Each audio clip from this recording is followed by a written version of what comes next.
Welcome to secret of சமையல். இன்னைக்கு நம்ம பார்க்க போகிறது எல்லாத்துக்குமே ரொம்ப பிடிச்ச ஒரு கியூசின்ல இருந்து ஒரு ரெசிபி, சிக்கன் ரெசிபி தான் நம்ம பார்க்க போகிறோம். இது வந்துட்டு காரைக்குடி ஸ்டைலில் ஒரு சிக்கன் கிரேவி. இந்த சிக்கன் கிரேவி வந்துட்டு ரைஸ்க்கு, இட்லிக்கு, தோசைக்கு, சப்பாத்திக்கு, இடியாப்பத்துக்கு எல்லாத்துக்குமே சூப்பரான ஒரு காம்பினேஷனாக இருக்கும். காரைக்குடினாலே உங்களுக்கு தெரியும், எல்லா மசாலாஸும் ஃப்ரெஷ்ஷாக அரைச்சி தான் செய்வாங்க. இதுவும் அந்த மாதிரி தான் நம்ம அரைச்சி செய்ய போகிறோம். இந்த சூப்பர் டேஸ்டியான காரைக்குடி சிக்கன் வறுவல் எப்படி செய்யறது அப்படின்னு பார்க்கறதுக்கு முன்னாடி நீங்க என்னோட சேனலுக்கு இப்போ முதல் முறையா வரீங்கன்னா இந்த வீடியோ கீழே இருக்கிற சப்ஸ்கிரிப்ஷன் பட்டனை மறக்காம பிரஸ் பண்ணுங்க. அதுக்கு பக்கத்துல இருக்கிற நோட்டிபிகேஷன் பெல்லையும் மறக்காம கிளிக் பண்ணிடுங்க. அப்பதான் என்னோட ஃபியூச்சர் நோட்டிபிகேஷன்ஸ் உங்களுக்கு உடனே வந்து சேரும். சரி வாங்க, இப்போ இந்த டேஸ்டியான காரைக்குடி சிக்கன் வறுவல் எப்படி செய்யலாம்னு பார்க்கலாம். ஒரு குக்கர் எடுத்துக்கோங்க. இதுல வந்துட்டு ஒரு 1/4 கிலோ அளவுக்கு சிக்கன் எடுத்து வச்சிருக்கேன். பெரிய பெரிய பீசஸா வெட்டி வச்சிருக்கேன். இந்த சிக்கன் பீசஸ் போட்டுடலாம். இது கூட வந்துட்டு ஒரு சின்ன துண்டு பட்டை, 2 ஏலக்காய், 2 கிராம்பு, கொஞ்சமா கருவேப்பிலை அதையும் சேர்த்திருங்க. 1/4 டீஸ்பூன் மிளகாய் பொடி சேர்த்திக்கலாம்.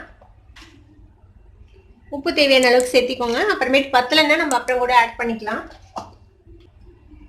இப்போ இது கூட இது வேகத்துக்கு தேவையான அளவுக்கு தண்ணி விட்டுக்கலாம். ஒரு 1/4 கப் அளவுக்கு தண்ணி விட்டிங்கன்னா போதும். சிக்கனும் தண்ணி விடுறதுலேயே வெந்துடும். இப்போ இதை வந்துட்டு நம்ம வந்துட்டு வேக வச்சுக்க போகிறோம். நான் வந்து ஒரு விசில் வந்ததுக்கு அப்புறம் ஒரு 4 மினிட்ஸ் வைக்க போறேன் அடுப்புல. குக்கர் அடுப்புல வச்சாச்சு. இப்போ நம்ம சிக்கன் வேக வரைக்கும் வெயிட் பண்ணலாம். இது வந்துட்டு ஒரு 3/4 குக் ஆகணும் சிக்கன், அது வரைக்கும் வேக வச்சுக்கோங்க. ஒரு பேன் அடுப்புல வச்சிருக்கேன். இதுல வந்துட்டு ஒரே 1 டீஸ்பூன் எண்ணெய் விட்டுக்கலாம்.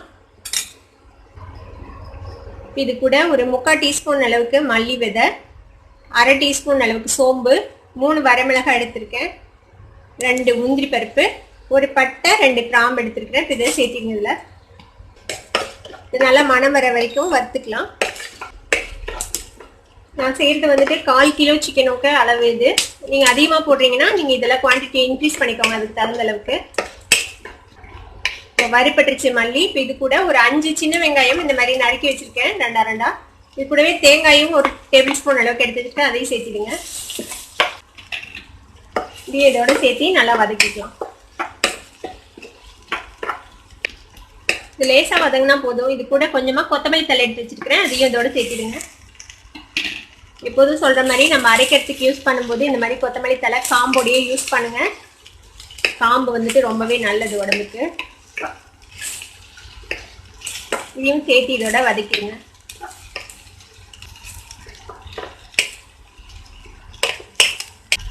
இது ஆறட்டோன்னு இதை வந்துட்டு நல்ல ஒரு ஸ்மூத் பேஸ்டா நம்ம அரைச்சி எடுத்துக்கலாம். அடுப்பு ஆஃப் பண்ணிட்டேன் நான். இப்போ திரும்பவும் நம்ம மசாலாவுக்கு வறுத்து அதே பேனில் வந்துட்டு 1 டேபிள் ஸ்பூன் அளவுக்கு எண்ணெய் விட்டுருக்கேன். தாளிக்கிறதுக்கு வந்துட்டு நான் சோம்பு மட்டும் எடுத்துருக்கிறேன். சும்மா ஒரு 2 பிஞ்ச் அளவுக்கு சோம்பு சேர்த்திங்க இந்த எண்ணெயில். ஒரு சின்ன சைஸ் தக்காளி இந்த மாதிரி நறுக்கி வச்சுருக்கேன். இதுக்கு வந்துட்டு தாளிக்கிறதுக்கு வெங்காயம்லாம் இல்லை, வெறும் தக்காளி மட்டும்தான் நம்ம ஆட் பண்ண போகிறோம். சோம்பு பொந்திச்சு தக்காளி சேர்த்திக்கலாம். தக்காளி நல்லா மேஷ் ஆகணும், அது வரைக்கும் இதில் வதக்கிக்கோங்க. பாருங்க, தக்காளி நல்லா மேஷ் ஆயிடுச்சு. இப்போ இதில் வந்துட்டு ஒரு 1/2 டீஸ்பூன் அளவுக்கு மஞ்சள் பொடி சேர்த்துக்கோங்க. நம்ம சிக்கன் வேக வச்சோம்ல, அது வந்துட்டு ரெடி ஆயிடுச்சு. சிக்கன் வெந்துருச்சு. 3/4 குக் ஆயிருக்குது, 3/4 பங்கு வெந்துருச்சு. இப்போ இந்த சிக்கனை வந்துட்டு இந்த தண்ணியோட சேர்த்து இதில் ஊற்றிடுங்க. இது வந்துட்டு நம்ம வதக்கி அரைச்ச மசாலா. இந்த மசாலாவையும் இதோட சேர்த்திடலாம். சிக்கன் வேக வைக்கும் போது உப்பு போட்டுட்டோம். இப்போ உப்பு செக் பண்ணிக்கோங்க. தேவைப்பட்டுச்சுன்னா இப்போ வந்து ஆட் பண்ணிக்கலாம் நீங்கள் உப்பு. இதில் வந்து உப்பு சரியா இருக்குது, நம்ம அப்படியே போட்டு உப்பு இதுக்கு சரியா தான் இருக்குது, அதனால நான் இப்போ உப்பு எதுவும் ஆட் பண்ண போகிறது இல்லை. இப்போ இது வந்துட்டு இன்னொரு 5 நிமிஷம் வெந்துச்சுன்னா நம்மளோட காரைக்குடி சிக்கன் வறுவல் ரெடி ஆகிடும். வேகட்டு இது ஒரு 5 நிமிஷம், அப்புறம் ஓப்பன் பண்ணி பார்ப்போம். ஒரு 5 நிமிஷம் பக்கமாக நம்ம மசாலா எல்லாம் போட்டதுக்கப்புறம் வெந்திருக்குது. நம்ம இப்போ ஓப்பன் பண்ணி பார்ப்போம். பாருங்க, நல்லா எண்ணெய் பிரிஞ்சிச்சு ஓரத்தில். சிக்கன் நல்லா வெந்துருச்சு. நான் இன்னைக்கு வந்துட்டு பிராய்லர் சிக்கன் தான் யூஸ் பண்ணியிருக்கிறேன். நீங்கள் இதுக்கு பதிலாக நாட்டுக்கோழி யூஸ் பண்ணி இந்த கிரேவி செய்யுங்க, ரொம்பவே சூப்பராக இருக்கும்.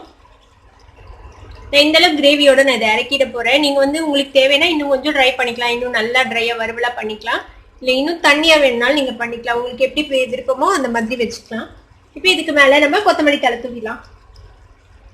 நம்மளோட காரைக்குடி சிக்கன் வறுவல் இப்போ ரெடி ஆயிடுச்சு. இந்த டேஸ்டியான காரைக்குடி சிக்கன் வறுவலை நீங்களும் ட்ரை பண்ணி பார்த்துட்டு எப்படி இருந்தது அப்படின்னு எனக்கு கமெண்ட்ஸ்ல ஃபீட்பேக் கொடுங்க. இந்த வீடியோ உங்களுக்கு பிடிச்சிருந்ததுன்னா சப்ஸ்கிரைப் பண்ணுங்க, பக்கத்துல இருக்கிற பெல் ஐகானை கிளிக் பண்ணுங்க. அப்பதான் என்னோட நோட்டிபிகேஷன்ஸ் உடனே உங்களுக்கு வந்து சேரும். லைக் பண்ணுங்க, ஷேர் பண்ணுங்க. தேங்க்யூ ஃபார் வாட்சிங் this video viewers. Bye by.